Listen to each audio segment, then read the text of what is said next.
Guys, I wanted to show you something really cool that I just acquired.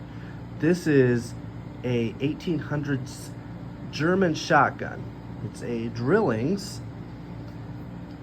Pull down on the trigger guard like this, and you can see it is a 3-round shotgun.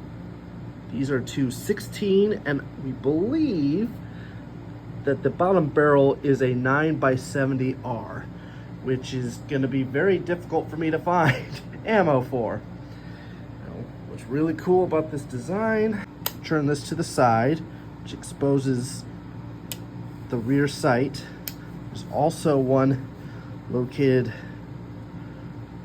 on the barrels, which I think this one's better because that peephole sight is really hard to see through. But by doing this, you activate that firing pin. And then the right side fires it. See here. See?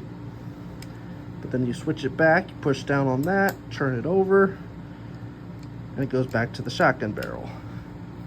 And you can tell just from the sound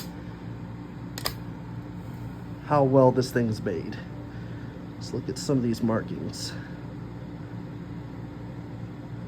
Now, it is a little bit pitted in places, but I think it is quite a beautiful shotgun. Pitted right there. But because of the age, I mean, can you really blame it? The stock looks great.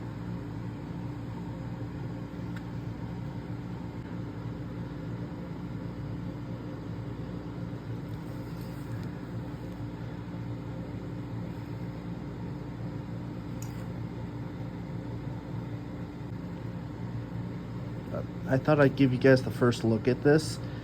I got some 16 gauge shotgun shells that are 2.5, or yeah, 2.5 instead of 2 3/4, which apparently this shotgun can technically fit, but it could damage the stock. So I found 2.5. Some light loads, and we'll shoot this thing a little bit. Yeah, isn't that beautiful?